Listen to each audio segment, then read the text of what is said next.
Hello and welcome to our YouTube channel. I am Amar and you're watching Amar Sir's English classes. Students, you all are heartily welcome to my YouTube channel. Students, in our previous episode, we have read about past perfect tense. In today's episode, we will read about past perfect continuous tense.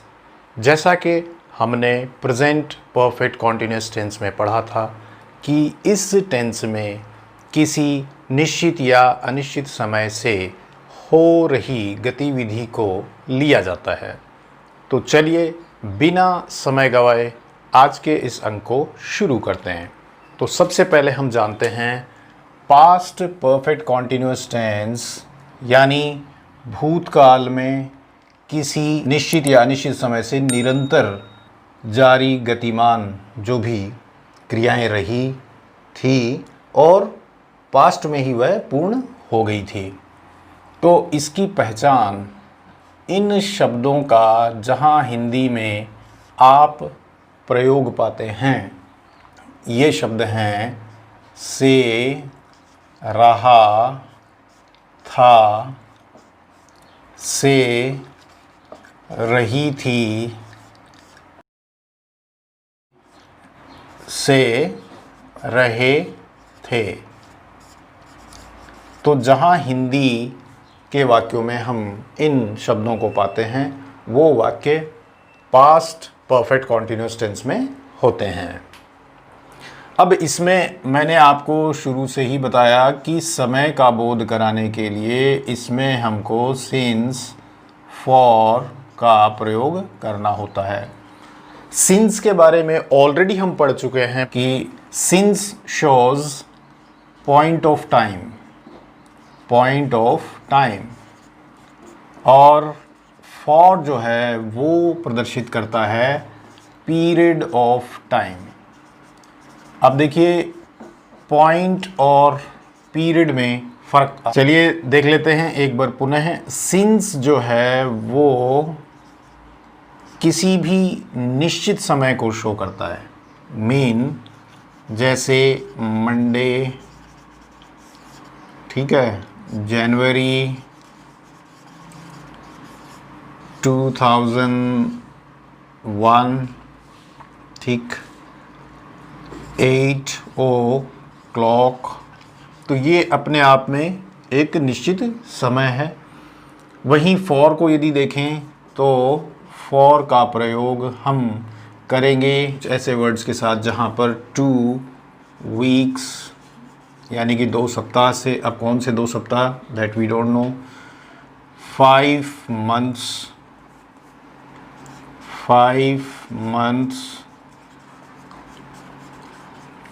10 years, 4 hours। तो आप देख पा रहे हैं कि इनमें जो भी हम देख रहे हैं वो समय तो है लेकिन वो निश्चित नहीं है। तो सिंस और फॉर यहाँ हमारे क्लियर होते हैं। और अब इसके बाद जो बात रह जाती है पास्ट परफेक्ट कॉन्टिन्यूस टेंस में, उसमें हम ये चीज़ का विशेष ध्यान रखते हैं। देखिए इसकी फॉर्मेशन की बात करें तो we have to use had इसमें हेल्पिंग वर्ब आएगी जिसका हमें प्रयोग करना है और इसके ठीक बाद में हमें क्या प्रयोग करना होता है, बीन का। और मुख्य क्रिया जो है, मेन वर्ब जो है वो आएगी वर्ब की फोर्थ फॉर्म V1 + ing। तो इस बात का हमें ध्यान रखना है। अब इन sentences में we'll see them in the structures. So let's see their structures. Structures में सबसे पहले affirmative,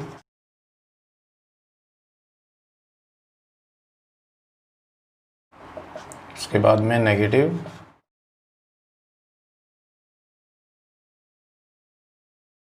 इंटेरोगेटिव,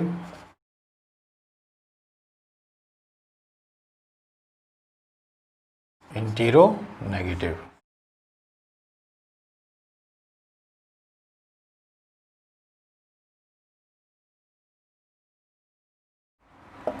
तो एफर्मेटिव के स्ट्रक्चर को देखें तो एफर्मेटिव का स्ट्रक्चर जो है वो होता है, सबसे पहले सब्जेक्ट, सब्जेक्ट के बाद में हैड,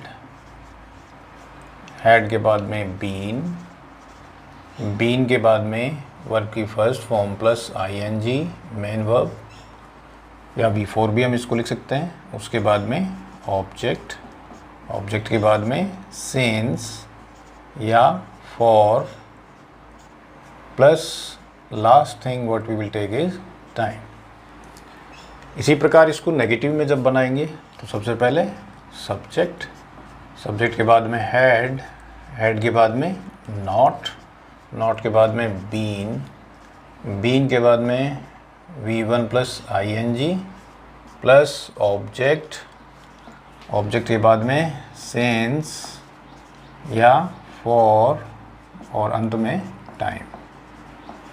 इंटरोगेटिव में सबसे पहले हेल्पिंग वर्ब, हेल्पिंग वर्ब है इसमें हैड, हैड के बाद में सब्जेक्ट, सब्जेक्ट के बाद में बीन, बीन के बाद में V1 plus ING plus object, object के बाद में सिंस या फॉर, सिंस या फिर for plus time and finally question mark. इसी प्रकार इंटेरोनेगेटिव में had plus subject plus not plus been plus V1 plus ING plus object, object plus since या फॉर प्लस टाइम और finally we will put the question mark. तो ये हमारे structures हुए। अब इन स्ट्रक्चर्स पे हम कुछ एग्जाम्पल्स लेते हैं। तो let's see our example. Example, I had been reading a story since morning. मतलब मैं सुबह से एक कहानी पढ़ रहा था। They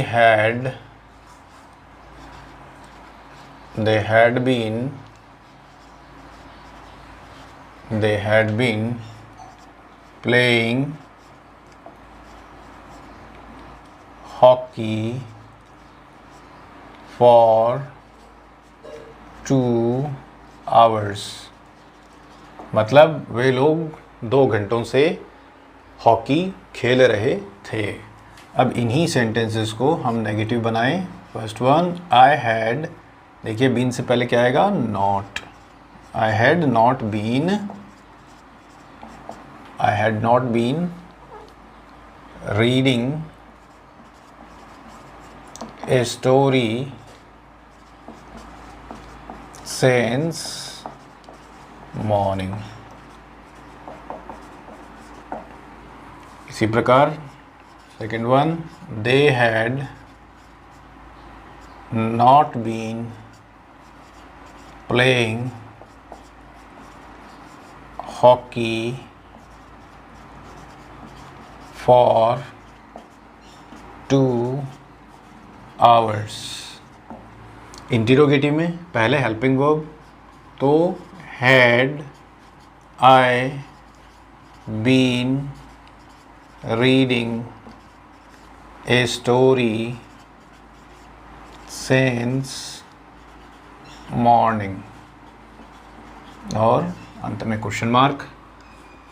second one, had they been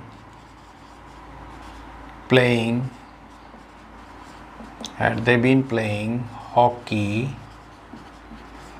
for 2 hours और क्वेश्चन मार्क। इसी प्रकार इंटेरोनेगेटिव में had I not been reading a story since morning